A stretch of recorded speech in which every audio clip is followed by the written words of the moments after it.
جس طرح سے حضرت آدم کو اللہ تعالیٰ نے ایک باغ میں اپنی زوجہ کے ہمراہ بھیجا اور پھر کہا کہ اس میں استفادہ کرو اس باغ سے، کلوا منہا، دونوں تم کھاؤ اور جی بھر کے کھاؤ اور جتنا چاہیے کھاؤ، رغدن، اپنی مرضی کے ساتھ کھاؤ، جی بھر کے رغبت کے ساتھ کھاؤ، کوئی پابندی نہیں ہے، چونکہ تمہارے لیے بنایا ہے یہ باغ، اس کا استفادہ تمہارے لیے، انسان کے لیے ہے، لیکن اس کے آداب کا خیال رکھنا ہے، اس کو اپنی چاہت، اپنی مرضی، اپنی منشا کے مطابق استعمال کرو، لیکن آداب کے ساتھ رہو، اس کے اصول، اس کے قوانین ہیں، اس کے ضوابط ہیں، ان کے مطابق رہنا ہے تم نے۔ جیسے اللہ تعالیٰ نے آدم کو جو پہلی معرفت عطا کی، ملائکہ نے جب آدم کی خلقت پر سوال اٹھایا تو اللہ تعالیٰ نے ان ملائکہ کوئی سرزنش نہیں کی، توبیخ نہیں کی، ڈانٹ ڈپٹ نہیں کی، انہیں گستاخ نہیں قرار دیا کہ اللہ کے کام پہ سوال اٹھاتے ہو تم۔ یہ یہاں دیندار کرتے ہیں یہ کام، مولانا لوگ کرتے ہیں کہ وہ ہر چیز کے سوال پر شرک و کفر و فسق و فجور کا فتویٰ ٹھونک دیتے ہیں۔ اللہ تعالیٰ نے ایسے نہیں کیا، حالانکہ ملائکہ نے بہت ہی ایک عجیب بات کر دی۔ اللہ تعالیٰ نے انہیں بتایا کہ میں خلیفہ بنا رہا ہوں، تو کہا کہ کیوں بنا رہے ہو اس کو، اس نامناسب مخلوق کو کیوں ایجاد کر رہے ہو، جو فساد کرے گا، جو تباہی مچائے گا، جو خون ریزی کرے گا، اسے کیوں بنا رہے ہیں آپ؟ وہ بات تو غصے والی تھی، غضب والی تھی، لیکن آپ دیکھیں گے اللہ تعالیٰ نے غضب نہیں دکھایا اپنا، بلکہ ملائکہ کو سمجھایا، چونکہ وجہ معلوم تھی کہ نادانی کی وجہ سے، لا علمی کی وجہ سے یہ بات کر رہے ہیں، اور وہ چیز جس سے وہ لا علم تھے وہ انہیں بتا دی۔ وہ کیا بات بتا دی؟ علم آدم الاسماء کلہا۔ ملائکہ کی مشکل، ملائکہ کو کان نہیں پکڑوایا اللہ تعالیٰ نے کہ یہاں سیدھے ہو، مرغا بنو، کیوں یہ اعتراض کیوں کیا ہے آپ نے؟ بلکہ اللہ تعالیٰ نے فرمایا کہ ابھی ان کو آدم سمجھ میں نہیں آیا، اس لیے یہ اپنی آنکھوں سے دیکھیں، یہ مشاہدہ کریں آدم کیا ہے، پھر دیکھیں سوال کرتے ہیں یا نہیں کرتے۔ پھر بھی یہ اپنی ضد پہ قائم رہے تو وہ جیسے ابلیس شیطان ہو گیا، وہ پھر بھی اپنی ضد پر قائم رہا۔ اللہ تعالیٰ نے پہلا کام خلقت کے بعد، آدم کی خلقت کے بعد آدم کے ساتھ کیا کیا، یا آدم کو پہلی چیز کیا دی؟ علم آدم الاسماء کلہا، آدم کو تمام حقائق کا علم دیا۔ حقائق کون سے حقائق؟ جو آدم سے تعلق رکھتے تھے، جو آدم کی زندگی کے لیے ضروری تھے۔ آدم جس مملکت میں خلق ہوا ہے، اس مملکت کے متعلقہ قوانین، حقائق، دستورات، اصول، ضابطے و سنن، یہ اللہ تعالیٰ نے بتا دیں آدم کو کہ خلیفہ خدا یہاں تجھے رہنا ہے، یہ اس کے اصول ہیں، یہ اس کی حقیقتیں ہیں، یہ اس کے ضابطے ہیں، یہ اس کے سارے حقائق ہیں۔ خوب، اب ملائکہ کو کہا کہ آپ بتاؤ یہ حقائق، یہ اسماء جو آدم کو تعلیم دیے، اب یہ اسماء پیش کیے ملائکہ پر کہ آپ بتاؤ کیا ہے یہ حقائق۔ تو ملائکہ نے یہاں بھی لا علمی ظاہر کر دی، ہمیں نہیں ہے معلوم۔ آدم سے کہا کہ آپ بتائیے ملائکہ کو کیا ہیں، آدم نے سب بتا دیے۔ اللہ نے حکم دیا انبئہم، نبا دو، اب خبر دو، گزارش دو، اور وہ گزارش دے دی آدم نے کہ یہ حقائق ہیں، یہ کائنات ہے، یہ نظم ہے، یہ اصول ہیں، یہ ضوابط ہیں۔ تو ملائکہ اب جان گئے کہ اللہ نے جو بنایا ہے وہ ہے برتر ہے۔ خوب، آدم مسجود بن گئے ملائکہ کے۔ پھر اسی آدم کو اسی حقیقت شناسی کے بعد بہشت میں، جنت میں ڈالا۔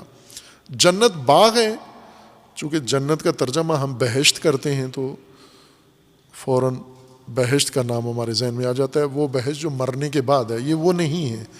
اس بہشت میں مرنے کے بعد ہی جا سکتے ہیں. پیدائش کے وقت اس بہشت میں کوئی نہیں ہے، نہ اس بہشت سے کوئی واپس آ سکتا ہے اور نہ ہی مرنے سے پہلے کوئی اس میں جا سکتا ہے. وہ موت کے بعد شروع ہوتی ہے. اس کی شرط یہی ہے کہ مرو پہلے.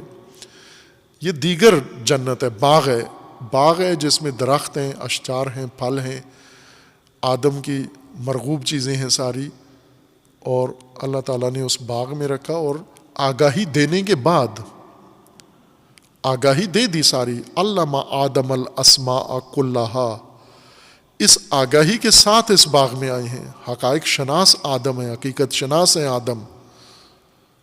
اور پھر باغ میں آئے اور فرما دیا کہ لا تقربا ہذہ الشجرہ، دونوں نے اس درخت کے قریب نہیں جانا. اور شیطان آیا اور اس نے آ کر آدم سے وہی کروا دیا جس سے اللہ نے روکا ہوا تھا. وہ ارتکاب کروا دیا، آگاہی کے باوجود وہ ارتکاب کروا دیا. یعنی وہ ادب جو مراعات ہونا چاہیے تھا، ملحوظ ہونا چاہیے تھا، وہ وہاں ملحوظ نہیں رکھا ہوا. نتیجہ کیا ہوا؟ پھل کھانے سے، درخت تناول کرنے سے، ممنوع درخت تناول کرنے سے باغ کا نقصان نہیں ہوا، باغبان کا بھی نہیں ہوا. آج ایک تصویر خبروں میں تھی پاکستان میں، پاکستان کے کسی شہر میں، چھوٹا سا بچہ ہے 7-8 سال کا، وہ امرود کے باغ میں گیا ہے. اس نے امرود توڑے ہیں. امرود کے باغ کے مالک نے بچے کو پکڑ کے اسی امرود کے درخت کے ساتھ الٹا لٹکا دیا ہے اور تصویر بنا کے اس کے باپ کو بھیجی ہے کہ تیرا بچہ ادھر میرے پاس ہے، تو آ اور 5 لاکھ روپیہ نقصان، خسارہ میرے باغ میں. 8 سالہ بچے نے 5 لاکھ روپے کا نقصان پہنچا دیا ہے امرود کے باغ کے مالک کو. اور اس نے الٹا لٹکا دیا کہ آ کے 5 لاکھ دے کے اپنا بچہ لے جا. باپ وہ تصویر لے کے پولیس کے پاس گیا اور 5 لاکھ کے بجائے 5 پولیس والے وہاں پہنچ گئے اور انہوں نے باغ کے مالک کو پکڑ لیا ہے. بہرکیف اب آگے پولیس کو یا امرود مل جائیں گے یا کچھ اور باغ کا مالک پیش کر دے گا، مسئلہ حل ہو جائے گا. اس بارے میں پریشان نہ ہوں، فقط یہ دیکھیں کہ بچے نے 5 سالہ بچے نے 7 سالہ بچے نے امرود توڑے اور باغبان کا نقصان ہوا، اس نے الٹا لٹکا دیا. اللہ نے اس طرح سے نہیں کیا کہ اللہ کے باغ میں آدم گھس گئے اور آدم نے وہ پھل توڑ لیا جو اللہ نے ریزرو رکھا ہوا تھا کسی خاص اور کے لیے، کہ یہ تو کسی اور مخلوق کے لیے ہے یہ پھل. وہ آدم نے کھا لیا، باغ کا نقصان ہو گیا، باغبان کا نقصان ہو گیا. نہ باغ کا نقصان ہوا نہ باغبان کا نقصان ہوا. نقصان کس کا ہوا؟ آدم کا ہوا. آدم کا نقصان ہو گیا. کیا نقصان ہو گیا؟ پردہ ہٹ گیا. وہ چیزیں جو شرمگاہ تھی، یعنی شرمگاہ اس چیز کو کہتے ہیں کہ جس کے ہویدا ہو جانے سے، نمایاں ہو جانے سے، ظاہر ہو جانے سے شرم آتی ہے، حیا آتی ہے، جھینپ جاتا ہے انسان. وہ ننگی ہو گئی وہ جگہ اوپر. درخت کا تو کوئی نقصان نہیں ہوا، باغبان کا کوئی نقصان نہیں ہوا، پھل کھانے والے کا نقصان ہوا.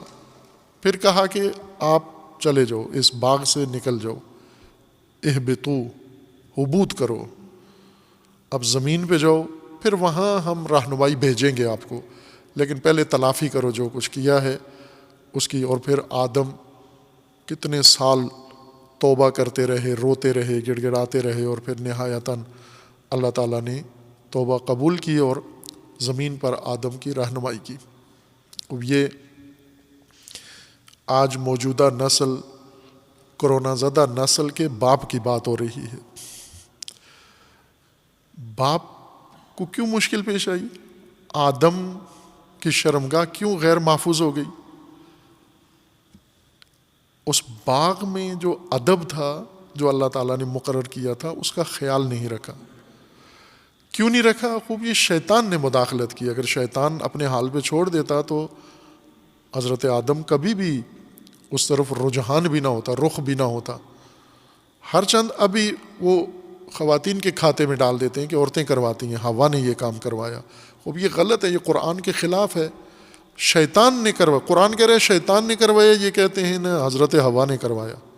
یہ معلوم نہیں کہ کیوں قرآن کے مقابلے میں حتماً نظریہ دینا واجب سمجھتے ہیں اپنا، کہ جو قرآن نے کہا ہے اس کو توڑ مروڑ کے اور پھر اس کے بارے میں مقابلے میں خود کوئی نظریہ ٹھونستے ہیں. آج جو بحران انسان کو پیش آیا، اولاد آدم کو زمین کے اوپر بحران پیش آ گیا ہے، وبا پھیل گئی ہے.